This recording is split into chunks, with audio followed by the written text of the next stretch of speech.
Hello students, आप सभी को आपके अपने channel conceptual study with Ritesh में एक बार पुनः स्वागत है। और इस वीडियो में स्टूडेंट्स हम बीकॉम सेमेस्टर 1 का मेजर पेपर 1 का सिलेबस बताने वाले हैं, जो कि हिंदी और इंग्लिश दोनों में बताएंगे। तो वीडियो को शुरू करते हैं स्टूडेंट्स। उससे पहले अगर आप चैनल में नए होंगे तो ज़रूर से सब्सक्राइब कर लें, ताकि आपको आगे आने वाले समय में और भी आपको मदद मिलने वाला है। ठीक है, UG एवं PG और साथ में आगे भी कुछ करते हैं तो उसमें भी मिलेगा। तो वीडियो शुरू करते हैं स्टूडेंट्स। यहाँ पर आपका पहले देख लेते हैं कितने अंक का क्या क्या होगा। ठीक है, semester internal examination attendance and others मिला के 25 मार्क्स आपको मिलने वाले हैं कॉलेज की तरफ से।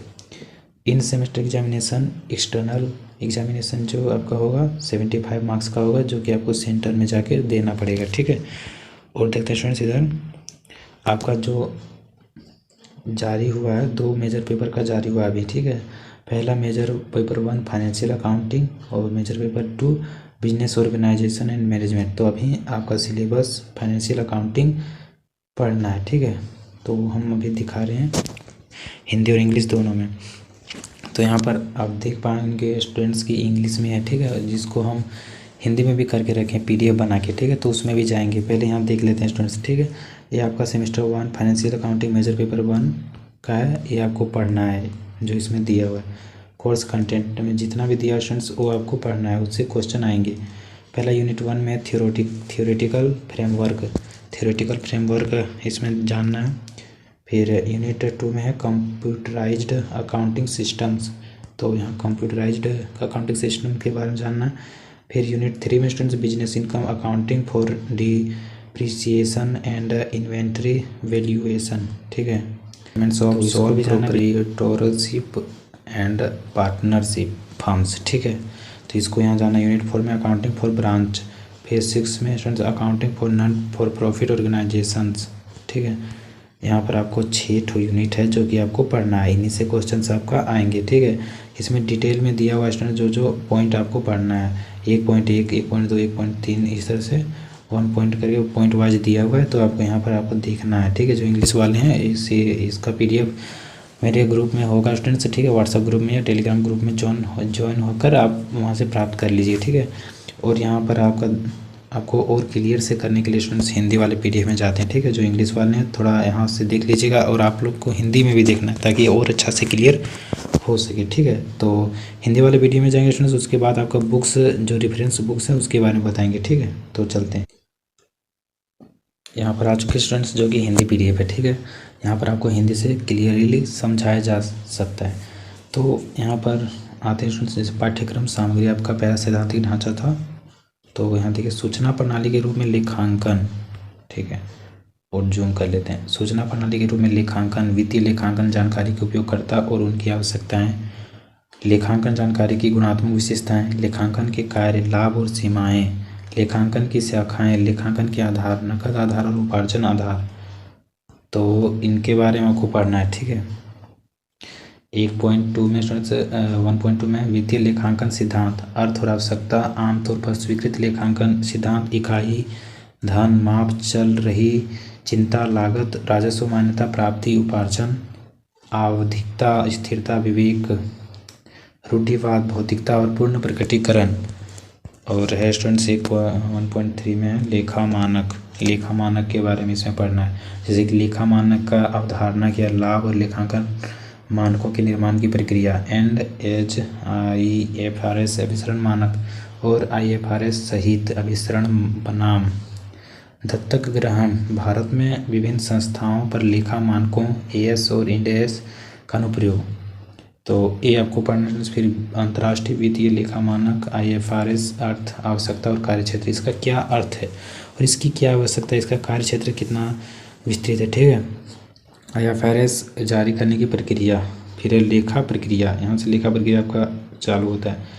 तो 1.4 में स्टूडेंट्स एक व्यापार लेन देन की रिकॉर्डिंग से लेकर समायोजन सहित ट्रायल बैलेंस तैयार करने तक वित्तीय लेन देन रिकॉर्ड करने और वित्तीय विवरण तैयार करने में आमतौर पर स्वीकृत लेखांकन सिद्धांतों का अनुप्रयोग।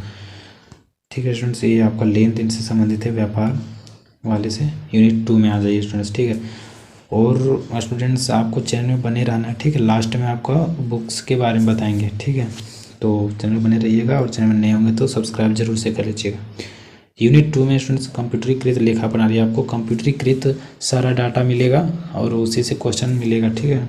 तो कंप्यूटरीकृत लेखा प्रणाली के बारे में रहेगा, ठीक है। किसी भी लोकप्रिय लेखा सॉफ्टवेयर का उपयोग करके कंप्यूटरीकृत खाते का एक कंपनी बनाना, ये आपको बनाने के बारे में प्रश्न आएगा, ठीक है। कॉन्फ़िगर और फीचर्स सेटिंग, ये आपका सेटिंग्स के बारे में रहेंगे। 2.2 में स्टूडेंट्स अकाउंटिंग लेजर और ग्रुप बनाना, स्टॉक आइटम और समूह बनाना, voucher entry group A, accounting and finance page, ठीक है। तो FIG कॉमर्स सिटी बस यहाँ से आपका फिर है, ठीक है students. Generating reports, case book, ledger accounts, trial balance, profit and loss account, balance sheet, ये आप लोग को बहुत ही बढ़िया लगेगा स्टूडेंट्स पढ़ने में, ठीक है। प्रॉफिट एंड लॉस वगैरह तो सारा बढ़िया ही लगेगा, आप लोग पढ़िए बढ़िया से। और बुक्स वगैरह जो बताएंगे उसको ले लेना है, बढ़िया से पढ़ना है और बढ़िया नंबर लाना है। 7.5 SGPA से प्लस लाना है, ठीक है, तभी आपका 4th ईयर में एडमिशन हो पाएगा। और चैनल में बने रहिएगा स्टूडेंट्स, तो ज़रूर कुछ ना कुछ हेल्प करते रहेंगे, ठीक है। तो और देखिए स्टूडेंट्स, इसकी यहाँ 2.4 है तो कैश फ्लो स्टेटमेंट। 2.5 में कंपनी का चयन और बंद करना, बैकअप और एक कंपनी के डेटा को पुनर्स्थापित करें, ठीक है। फिर यूनिट 3 में स्टूडेंट्स व्यावसायिक आय, मूल्य ह्रास और सूची मूल्यांकन के लिए लेखांकन। 3.1 में स्टूडेंट्स व्यावसायिक आय, राजस्व और व्यावसायिक आय की अवधारणा, व्यावसायिक आय का मापन, व्यापार आय के मापन में लेखांकन अवधि, निरंतरता सिद्धांत और मिलान अवधारणा की प्रासंगिकता, व्यावसायिक आय के मापन के उद्देश्य। शायद हो सकता है स्टूडेंट्स कि आपको समझ में ना आए इंग्लिश वालों को, लेकिन ये कहीं ना कहीं आपको समझ में आ ही जाएगा। जैसे व्यावसायिक है, ठीक है, तो व्यवसाय से संबंधित है, तो इस तरह से आपको समझ आ जाएगा, ठीक है। और आपका इंग्लिश जिनका मजबूत है वो बढ़िया है, ठीक है, उनके लिए इंग्लिश ही काफ़ी है, इंग्लिश वाला सिलेबस ही, ठीक है। और हिंदी वाले समझने का प्रयास करेंगे और इनको बढ़िया से बुक्स वगैरह ले लेंगे और बढ़िया से पढ़ेंगे, ठीक है। तो राजस्व मान्यता, व्यय और आय की आम मान्यता, AS 9 और IND AS 18, ठीक है। 3.3 में मूल्य ह्रास की प्रकृति के संदर्भ में व्यय और आय की मान्यता, मूल्य ह्रास की लेखा अवधारणा, मूल्य ह्रास के माप में कारक, मूल्य ह्रास की गणना के तरीके, सीधी रेखा विधि अवधारणा, ठीक। और ह्रास मान संतुलन विधि, मूल्य ह्रास योग संपत्ति का निपटान, मूल्य ह्रास की विधि में परिवर्तन और व्यापार के आय की माप पर इसका प्रभाव। आप लोग समझ पा रहे हैं स्टूडेंट्स जो हिंदी वाले होंगे, ठीक है। 3.4 का है इन्वेंट्री अर्थ, इन्वेंट्री के बारे में आपको पढ़ना है, ठीक है। इन्वेंट्री वैल्यूएशन का महत्व, इन्वेंट्री रिकॉर्ड सिस्टम, आवधिक और अस्थायी, मूल्य ह्रास की गणना के तरीके, FIFO, LIFO और भारत औसत, इन्वेंट्री के मूल्यांकन में लेखा मानक का अनुप्रयोग, व्यापार आय के माप पर इन्वेंट्री मूल्यांकन का प्रभाव। तो ये सारा आपको पढ़ना। यूनिट 4 स्टूडेंट्स 6 यूनिट हैं, ठीक है, जिसमें से यूनिट 4, 5, 6 अब खत्म ही होगा, ठीक है। तो यूनिट 4 है एकमात्र स्वामित्व और साझेदारी फर्मों के वित्तीय विवरण। इसमें स्वामित्व और साझेदारी फर्मों के बारे में पढ़ना है स्टूडेंट्स। फिर पूंजी और राजस्व व्यय प्राप्तियां, केवल सामान्य परिचय, गैर कारपोरेट व्यावसायिक संस्थाओं के वित्तीय विवरणों की तैयारी, एकमात्र स्वामित्व। जितने भी क्वेश्चन आएंगे स्टूडेंट्स सिलेबस से आएंगे, ठीक है। तो इसको बढ़िया से पढ़ लेना है, वीडियो को बार बार देखना जब तक समझ ना आ जाए क्या क्या बताया गया, ठीक है। और साझेदारी फर्म, दोनों मैनुअल और उपयुक्त सॉफ्टवेयर का उपयोग करते हुए, ये जितना भी बता रहे हैं स्टूडेंट्स इसको लिख लेना है, ठीक है। यूनिट 5 में शाखा के लिए लेखांकन, शाखाओं के लिए लेखांकन है, ठीक है। आश्रित शाखाओं की अवधारणा, शाखा लेखा, देनदार प्रणाली, स्टॉक और देनदार। 1.1 में स्टूडेंट्स आश्रित शाखाओं की अवधारणा, शाखा, अच्छा ये पढ़ा दिए, ठीक है, बता दिए। देनदार प्रणाली, शाखा अंतिम खाता प्रणाली और थोक आधार प्रणाली। 1.2 में स्टूडेंट्स स्वतंत्र शाखाएं, आवश्यक समायोजन प्रविष्टियों के साथ अवधारणाएं, लेखांकन उपचार, घरेलू शाखाओं के लिए हेड ऑफिस, बुक्स में ब्रांच ट्रायल बैलेंस का समावेश। यूनिट 6 में स्टूडेंट्स गैर लाभकारी संगठनों के लिए लेखांकन। 6.1 में गैर लाभकारी संगठनों का अर्थ, रसीद और भुगतान खाता, आय और व्यय खाता और बैलेंस शीट का महत्व, लाभ और हानि खाते और आय और व्यय खाते के बीच अंतर।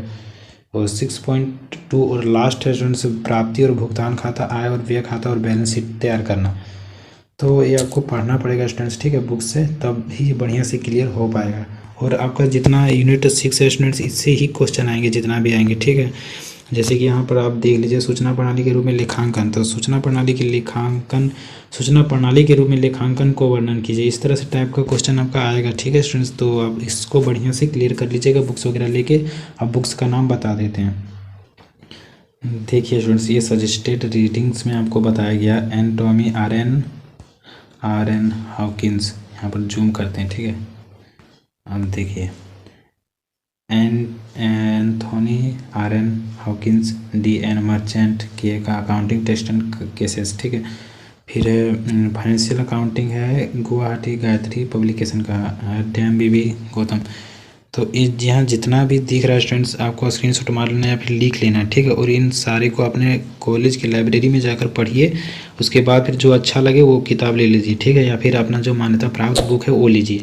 ठीक है स्टूडेंट्स, तो यही बताना था। और चैनल में नए होंगे तो सब्सक्राइब करके रखिए, ताकि आपको आगे आने वाले समय बहुत लाभ होने वाला है। ठीक है, तो थैंक्स फॉर वॉचिंग स्टूडेंट्स। फिर मिलेंगे इंटरेस्टिंग वीडियो के साथ।